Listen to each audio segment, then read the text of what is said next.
ॐ श्री महाप्रज्ञ गुरवे नमः।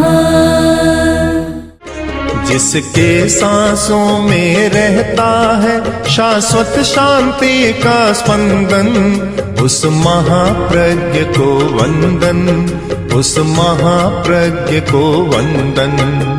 सत्य अहिंसा अनेकांत को अर्पित जिसका तन मन, उस महाप्रज्ञ को वंदन, उस महाप्रज्ञ को वंदन। जिसके सांसों में रहता है शाश्वत शांति का स्पंदन, उस महाप्रज्ञ को वंदन, उस महाप्रज्ञ को वंदन।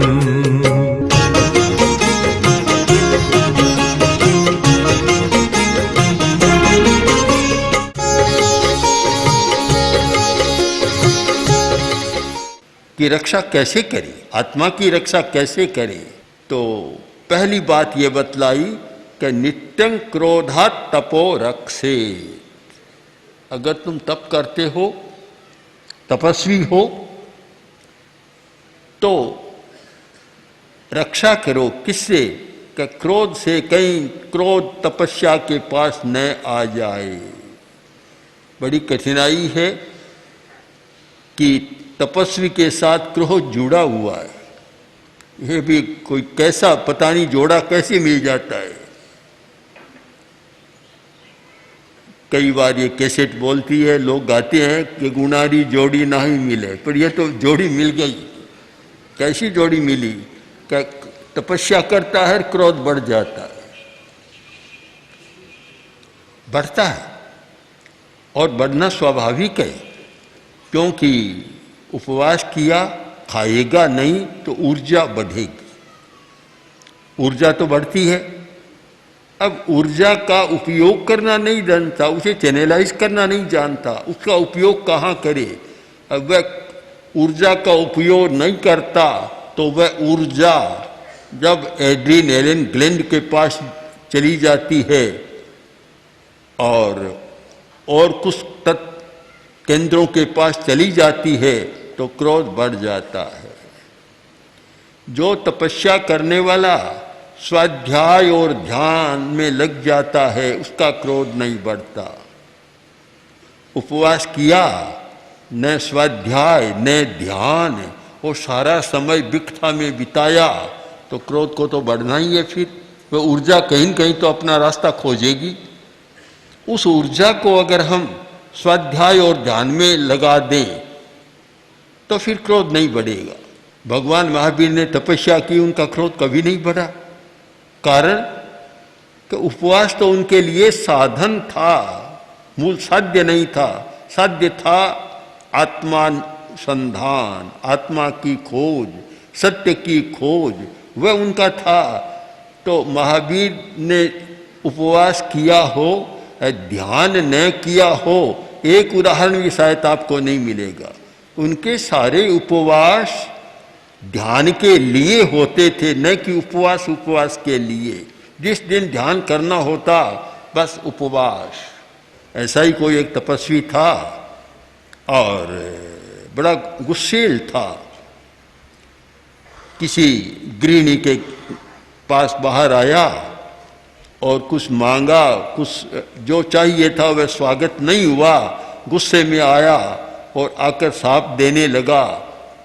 पहले तो चिड़िया थी, चिड़िया दिया, चिड़िया मरकर नीचे गिर गई, उसको साप देने लगा। वह स्वयं पहुंची हुई महिला थी, बड़ी धार्मिक थी, जानती थी। जब साप देने लगा तो कहा कि महाराज सब पर साप मत दिया करो, मैं चिड़िया नहीं हूं आप जो गिर जाएगी। एकदम ठंडा हो गया। तो ये दो बातें चली। सापानुग्रह, तपस्या के द्वारा दो शक्तियां पैदा होती है, साप देने की और अनुग्रह करने की। अनुग्रह भी कर सकता है वह अगर अच्छी तपस्या करे तो। किंतु जो लोग तपस्या के साथ आत्मानुसंधान नहीं करते, आत्मान्वेषण नहीं करते, आत्मगवेषणा नहीं करते, उनमें क्रोध बढ़ता है और क्रोध में कुछ ऐसी बातें मुंह से निकलती हुए बात हो जाती है, पर उससे न उसका भला होता न किसी दूसरे का भला होता। इस सारी स्थिति को ध्यान में रखकर और कहा रक्षा करो, तपस्या की रक्षा करो। तपस्या भी आत्मा का एक परिणाम है। आत्मा की रक्षा करो, तपस्या की रक्षा करो। किससे? कि क्रोध से रक्षा करो। वहाँ डाका नहीं डालेगा कोई, डाकू नहीं आएगा। क्रोध सबसे बड़ा भयंकर डाकू या कुछ भी मान लो, उससे रक्षा करो। दूसरी बात, श्रियम रक्षेच मत्सरात्। अगर तुम्हारे पास लक्ष्मी है या आभा है, शोभा है, वैभव है, संपत्ति है, उसकी रक्षा मात्सर्य से करो, मत्सर भाव से। ईर्ष्या, स्पर्धा, इससे उसकी रक्षा करो कि ईर्ष्या उसके पास न आए, मात्सर्य न आए, यानी दूसरे के प्रति घृणा की भावना, ओछेपन की भावना या उसके अवमान की भावना तुम्हारे मन में न आए। तो लक्ष्मी की रक्षा करो। अगर मात्सर्य आया तो संपत्ति तुम्हारे पास टिक नहीं पाएगी। तो विद्या मानाव मानव्याम विद्याम, ये विद्या की रक्षा करो। उसके पास न मान अहंकार आए और न अवमान किसी का आए, उसे बचाओ। आत्मानं तु प्रमादतः, आत्मा को बचाओ, आत्मा की रक्षा करो। तो वह किसकी रक्षा करें? प्रमाद से। आत्मा को प्रमाद से बचाओ। प्रमाद ये आत्मा के लिए बहुत घातक तत्व है। प्रमाद, प्रमाद से बचाओ। प्रमाद बहुत बाधा डालने वाला है। एक शराबी शराब के नशे में होता है, उसको पता नहीं लगता क्या है। प्रमाद भी कम नशा नहीं है। जो प्रमादी है उसे भी पता नहीं लगता। भगवान महावीर ने साधना के लिए किसी एक शब्द को प्रमुख रखा तो वह है अप्रमाद, जागरूकता। सदा जागरूक रहो, सो मत, जागरूक रहो। प्रमाद का मतलब है विस्मृति, भूल जाना। प्रमाद का अर्थ है सो जाना, मूर्छा में चले जाना। भूल जाता है आदमी, अपने आप को भूल जाता है। और यदि हम ध्यान से देखें तो यह स्पष्ट होगा कि आदमी जितनी चिंता दूसरों की करता है उतनी अपनी चिंता नहीं करता। वह अच्छा नहीं है, वह ऐसा करता है, उसकी यह आदत है, उसका यह है, वह है। दो व्यक्ति बैठेंगे तो पराया रामायण बन महाभारत आ जाएगा, अपना रामायण महाभारत नहीं आएगा। अपने को इग्नोर कर देता है, बिल्कुल भुला देता है। ये भुलक्कड़पन की बात, अपने आप को भुलाने की बात, इस बात को समझाने के लिए अनेक कहानीकारों ने कहानियाँ भी लिखी है, श्लोक भी लिखे हैं, ग्रंथ भी लिखे हैं प्रमाद और अप्रमाद पर। आदमी इतना भूल जाता है कि अपने आप को गिनता ही नहीं है। प्रसिद्ध कहानी है कि 20 ऊंटों का काफिला चला, थार को पार करना था, रेगिस्तान को, थार को, जंगलों को पार करना था। एक थार को पार किया और पार करने के बाद बोले भी देखो, हमने ये बड़े गहरा रेगिस्तान थार का प्रदेश इसको पार कर दिया, अब गिन तो लें कि कहीं कोई छूट तो नहीं गया है। एक ने कहा मैं गिनती करता हूँ, सामने खड़े हो गए और गिनना शुरू किया। 1 से चला और 19 तक पहुंचा। एकदम स्तब्ध हो गया, बोला भी एक तो खो गया, अपना एक साथी तो खो गया। दूसरे ने कहा कि तुम ठहरो मैं करता हूँ। तो दूसरा आया, उसने भी गिना, तो उसने भी कहा भी एक साथी खो गया। अब 2-4 ने ऐसा किया और सबकी गिनती में 19 आ रहे, 20 आ ही नहीं रहा है कि एक साथी तो खो गया है। रोने लग गए, बिलाप करने लग गए, चिल्लाने लग गए। उधर से कोई एक आदमी आया, बड़ा समझदार था।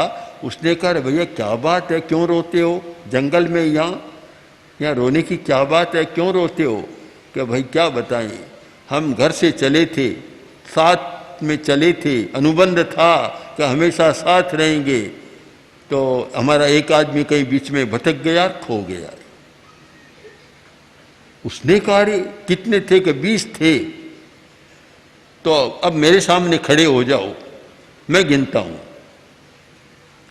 तो गिनना शुरू किया, 1 2 3 और ये 20वां। देखो 20 है, तुम कैसे करे 19? ओहो भाई साहब क्षमा करें, भूल हो गई, मैंने सामने वालों को तो गिन लिया, अपने आप को नहीं गिना था। खो गया। प्रमाद से आदमी खो जाता है, अपने आप को भी गंवा देता है, दूसरे को नहीं अपने आप को भी गंवाता है। तो बड़ी कठिनाई है कि प्रमाद के कारण आदमी अपने आप को भूल जाता है। हम धार्मिक लोगों से पूछें कि धर्म क्यों करते हो? आत्मा के लिए। आत्मा क्या है, कहाँ है, आत्मा का स्वभाव कहाँ है कि हम तो नहीं जानते। जिसके लिए धर्म करते और उसको भी नहीं जानते, कितना बड़ा प्रमाद है। यही तो है प्रमाद, विस्मृति, कि हमें उसकी स्मृति नहीं है कि मैं किसके लिए जा रहा हूँ।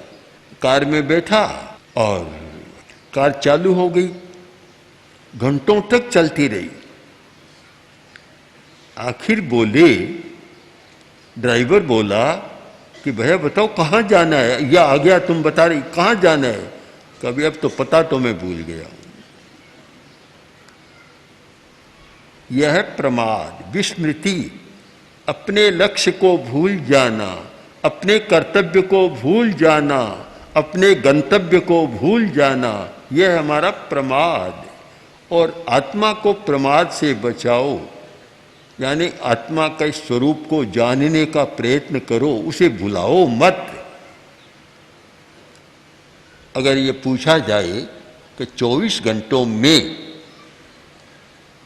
पैसा, रोटी, पानी कितनी बार याद आता है और आत्मा कितनी बार याद आती है? 24 घंटे की बात मैंने कह दी, 24 दिनों में भी, 24 महीनों में भी कभी आत्मा है, याद आती है या नहीं आती है? वह याद नहीं आती। याद तो और काम तो आएंगे, जो व्यवहार के काम चलते हैं सब याद आएंगे, पर मैं आत्मा हूँ और मेरा सबसे बड़ा वैभव, संपत्ति, धन जो कुछ है वह मेरी आत्मा है, मैं आत्मवान हूँ। कभी याद ही नहीं आता। बाहर का ऐसा चक्र है कि शरीर को चलाने वाली सारी चीजें याद आती, किंतु आत्मा की बात याद नहीं आती। बहुत लोग जानते ही नहीं है कभी शरीर में कोई दूसरी चीज भी है क्या। कोरा शरीर नहीं है, कोरा ये कोई चिकित्सकीय केंद्र नहीं है कि जहाँ भाई भीतर हार्ड है, मांस है, लोही है, प्लाज्मा है और भी कुछ ऐसे तत्व हैं, भीतर अंग है, अवयव है, प्रत्यवयव है, आदि आदि हैं, स्नायु है, नाड़ी संस्थान है। इतना ही नहीं है। अगर इतना ही है तो फिर रक्षा की कोई बात ही नहीं आती। यह कि शरीर के भीतर चेतना है, चेतना है जिसके द्वारा हम जानते हैं।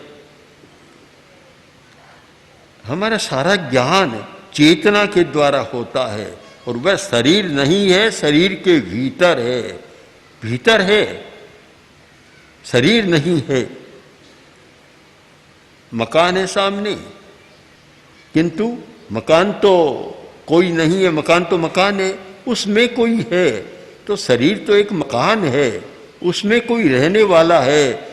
हम मकान को तो जानते हैं, रहने वाले को नहीं जानते। भीतर जो रहता उसको नहीं जानते, भीतर का पता नहीं कौन रहता है।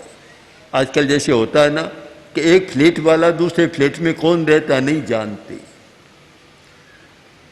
कोई आश्चर्य की बात नहीं कि दूसरे फ्लैट में रहने वाले को नहीं जाने, तो कोई आश्चर्य की बात नहीं। पर अपने फ्लैट में रहने वाले अपने आप को नहीं जाने, तब तो आश्चर्य की बात होती है कि स्वयं को भी नहीं जानता। जिस मकान में रहता है, बच्चा जन्म लेता है या गर्भ में आता है, तब एक शरीर का निर्माण करता है, और वह जब तक जीता है 50, 60, 70, 80, 90, 100 वर्ष तक कोई जीता है, तब तक उस घर में रहता है। घर को तो वह जानता है, पर घर में रहने वाले को तब तक भी नहीं जानता। इमाश्चर्य मतः परम, इससे बड़ा और क्या आश्चर्य होगा कि अपने पड़ोसी को नहीं, अपने भीतर वाले को भी नहीं जानता। पड़ोसी की बात तो छोड़ दें हम। कारण विस्मृति, हमें स्मृति नहीं है, स्मृति नहीं, अपने आप को नहीं जानते। प्रमाद का एक अर्थ है विस्मृति, भूल जाना, अपने लक्ष्य को भूल जाना, अपने स्वरूप को भूल जाना, अपने कर्तव्य को भी भूल जाना। और प्रमाद का एक अर्थ है मूर्छा, मूर्छा, मूर्छा में चला जाता है आदमी, जागृत नहीं रहता। जागरूकता अप्रमाद है, प्रमाद है सोना, मूर्छा में चले जाना, सोया हुआ है। अब कोई पूछे कि तुम जाग रहे हो, जाग रहे हो, अब जो सोया हुआ है वह उत्तर नहीं देगा। जो व्यक्ति सत्य को नहीं जानता वह व्यक्ति सोया हुआ है। आचार्य का एक बहुत सुंदर सूक्त है, सुत्ता अमुनि मुनिनो सया जागरंती। सुत्ता अमुनि, जो मुनि नहीं है अर्थात ज्ञानी नहीं है, वह सदा सोया हुआ है। जागता है तो भी सोया हुआ है, क्योंकि उसे पता नहीं है यथार्थ का, वह सोया हुआ ही रहता है। 24 घंटा सोया हुआ रहता है अमुनि, अज्ञानी आदमी, उसको सच्चाई का पता ही नहीं लगता, तो सदा नींद में रहता है। इसका कारण ही आप समझ लेंगे। कोई जाके पूछे कि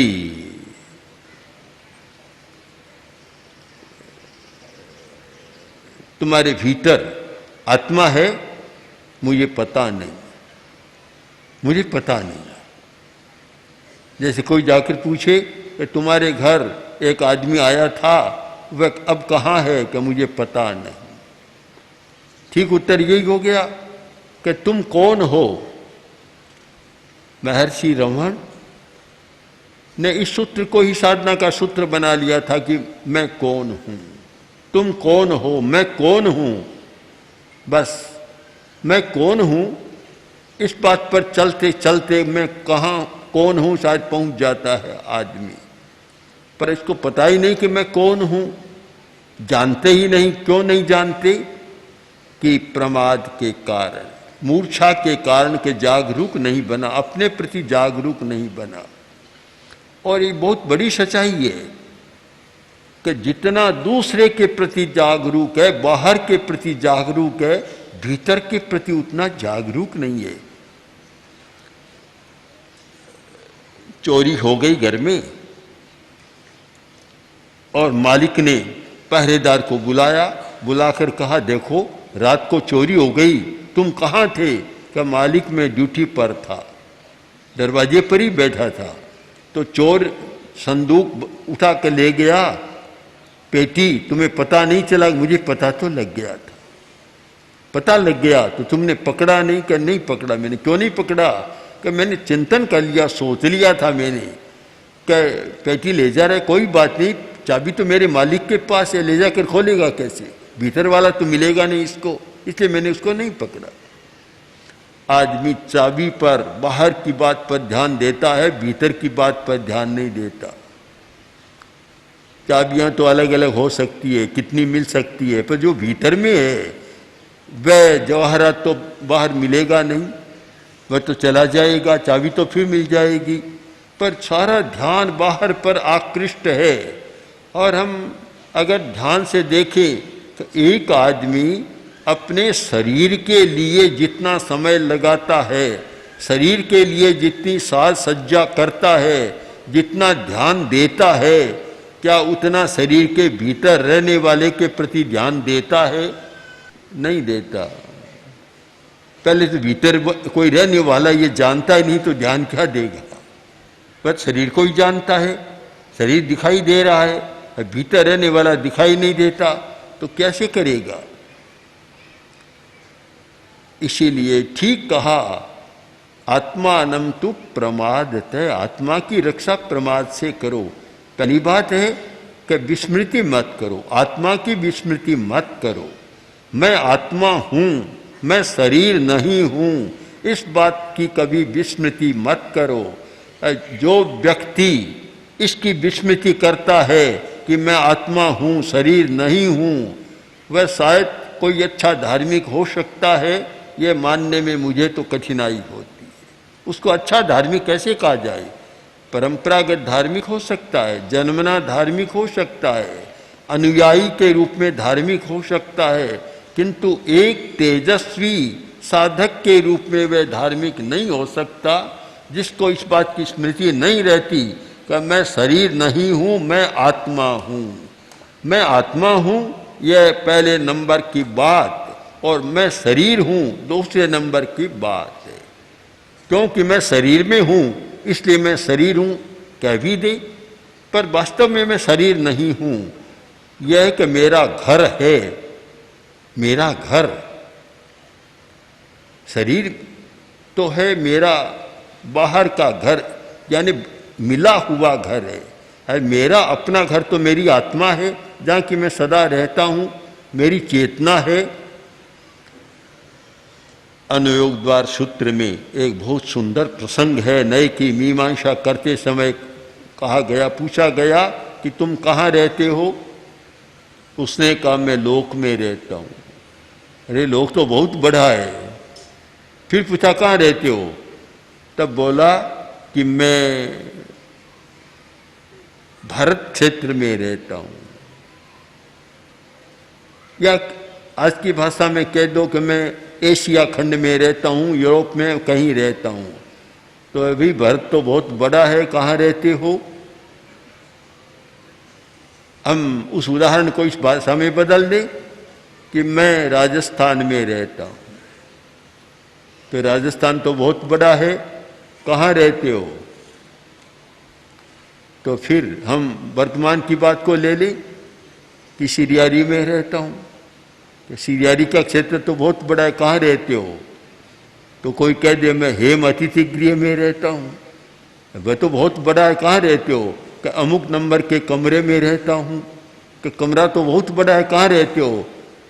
कि उस खाट पर मंच पर बैठता हूँ, तो वह तो बहुत बड़ी है। फिर कहाँ रहते हो? तो आखिर कहा कि मैं शरीर में रहता हूँ, अपने शरीर में रहता हूँ। अरे शरीर तो बहुत बड़ा है, तुम कहाँ रहते हो? शरीर तो बहुत बड़ा है, तुम कहाँ रहते हो? क्योंकि आत्मा पूरे शरीर में नहीं रहती। चमड़ी में आत्मा कहाँ है? हाड़ में आत्मा कहाँ है? आत्मा रहती है तो नाड़ी तंत्र में तो हो सकती है, जो हमारा नर्वस सिस्टम है वहाँ तो आत्मा की चेतना रहती है, पर इनमें चेतना कहाँ है? बाहर तो कोई चेतना नहीं है।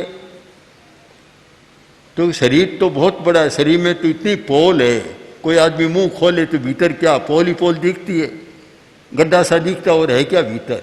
भीतर में सारा पोल पोल है। कहाँ रहते हो? तब बोला मैं मेरे आत्म प्रदेशों में रहता हूँ, इस केंद्र में रहता हूँ। अब कहाँ से कहाँ तक चले गए? मैं कहाँ रहता हूँ? मैं कौन हूँ, कहाँ हूँ?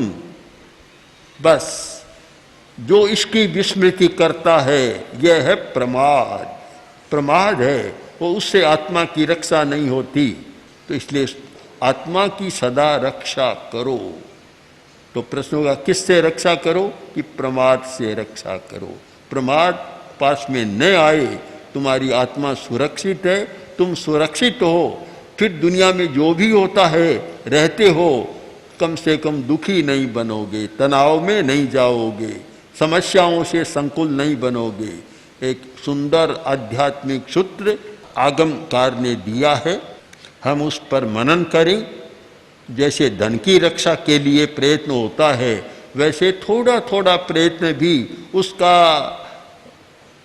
चतुर्थांश प्रयत्न भी हम आत्मा की सुरक्षा के लिए करें, तो शायद और अधिक आनंद का जीवन जी सकते हैं। सब समस्याओं, चिंताओं, दुश्चिंताओं, तनावों से मुक्त रहकर और एक अलौकिक शांति का अनुभव कर सकते हैं। ओम हर ॐ श्री महाप्रज्ञ गुरवे नमः। ॐ श्री महाप्रज्ञ गुरवे नमः। ॐ श्री महाप्रज्ञ गुरवे